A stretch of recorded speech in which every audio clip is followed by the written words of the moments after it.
Hello tout le monde, j'espère que vous êtes prêts à décoller avec la coach blonde et notre Beyoncé Muriel Blanche. Comme vous n'aimez pas lire les longs textes, nous vous le retranscrivons par voie orale. Voici les affirmations de la coach blonde sur la formation de 300 000 par mois en onglerie de notre Muriel Blanche Képom. Si tu es nouveau sur notre page Afrique Japap, n'hésitez pas à t'abonner pour être au courant de tout ce qui se passe dans l'actualité du monde entier. Le luxe au Cameroun, s'il y a une chose qui est vraie dans ce monde, c'est que chaque être humain a sa conception des choses, une interprétation différente des choses, sa propre norme. Ici au Cameroun, tout le monde veut faire dans le luxe. Si c'est pas un restaurant qui se veut luxueux, c'est un spa, ou un salon de coiffure, ou autre chose. Pour la majorité des néo-entrepreneurs camerounais, le luxe c'est avoir un petit cadre avec des meubles achetés chez AliExpress, des lustres en plastique et bombarder des prix exorbitants aux gens sur Facebook et prétendre faire dans du luxe.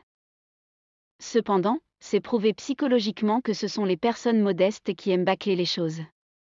Oscar Wilde disait encore, « Les gens qui pensent à l'argent plus que les riches, ce sont les pauvres ». Cette citation est justifiée quand je vois des anciens pauvres se battre tant bien que mal à s'insérer dans un milieu qu'ils ne maîtrisent. Maintenant, essayons un peu de montrer ce que c'est que luxe à ces petits arrivistes. Le luxe est dans le détail, dans chaque détail de chaque pièce que vous réalisez. Dans un restaurant, l'enseigne doit avoir de prime abord des couleurs épurées, une police d'écriture qui indique le nom du restaurant doit avoir cette signature majestueuse, qui déjà vous montre qu'on ne blague pas ici. L'architecture d'intérieur doit être épurée et avoir une couleur unique. Les couleurs le plus utilisées dans l'hôtellerie sont le blanc ivoire, le rose gold, le rouge ou du bois. Ça dépendra aussi de l'historique et la philosophie de la maison. Les lustres utilisés ont des designs de baroque qui confèrent au restaurant une identité royale. Les meubles sont souvent la plupart du temps d'inspiration baroque. Pourquoi le baroque ? Parce que c'est unique, chargé d'histoire. On peut parfois revivre des épopées des grands rois et reines, ou des présidents qui utilisaient des meubles pareils. On veut faire vivre aux clients des expériences de la bourgeoisie d'antan en s'inspirant d'un design ancien. Les couverts cuillères, les couverts sont et doivent être luxueux, des couverts venus des grandes maisons de vaisselle, ou de couture sont de rigueur, car dans le luxe tout se vend. L'ambiance dans les restaurants de luxe sont cosy, les musiques jouées sont des musiques classiques, avec un volume très doux, pas les chansons du genre tape ton ouais sur ouais. Le menu est sélectif, du début jusqu'à la fin.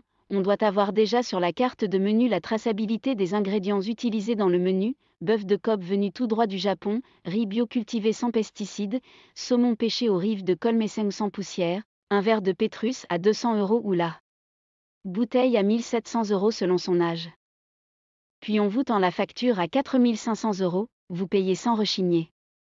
Dans le luxe on vend le détail, et qui dit luxe dit inaccessibilité à la classe rêveuse. Le luxe assume pleinement sa division de classe, car il y a un monde qui ne peut être accessible à n'importe qui. N'allez pas croire à ces chimères qui vous disent que les hommes sont tous égaux. Donc quand vous ouvrez vos boutiques, arrêtez de nous abrutir avec les mots que luxury chouette, c'est ainsi que vous perdez les clients.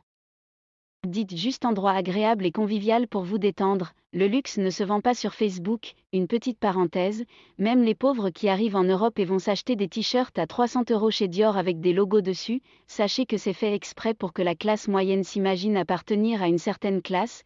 Il y a une collection pour les vrais acheteurs. Un PEUDE Japap MES Blondinet. Il y a quelque temps, Beyoncé de AliExpress a lancé une formation à un prix exorbitant, sachant que la majorité de ses followers sont des rêveuses. Quand on lui demande de justifier ce prix, elle dit « Ce n'est pas pour tout le monde » comme pour signifier que c'est pas pour les pauvres. Pourtant la majorité de ses followers sont pauvres. Et pourtant elle aurait pu dire « Un PEUDE Marketing MES Blondinet ». Ce prix peut se justifier par le fait que nous offrons un service hors pair, innovation technologique, produits de qualité, coaching personnel, un cadre convivial.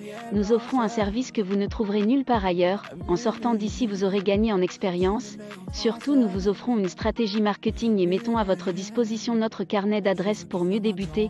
La célébrité et des abonnés fac ne suffisent pas. Parfois, il faut faire preuve d'un peu de philosophie. C'est pas parce qu'un chanteur est célèbre qui pourrait gagner des élections présidentielles. Dans un pays comme le Cameroun, on vend en faisant preuve de subtilité. Merci. Voici quelques réactions des internautes en commentaire. Rien n'est jamais bien pour toi. Avec cette allure, c'est difficile d'avancer dans la vie et d'abord quand on fait les choses, on le fait pour nous-mêmes et après aux autres et toi tu trouves toujours à dire et à redire. Fais pour toi, on va voir. L'aigreur t'appelle grande sœur Massa éloquente mais très aigrie. Tu pourrais utiliser cette facilité que tu as à t'exprimer pour faire quelque chose de bon. Norma Misa que de t'en prendre à tes sœurs chaque temps.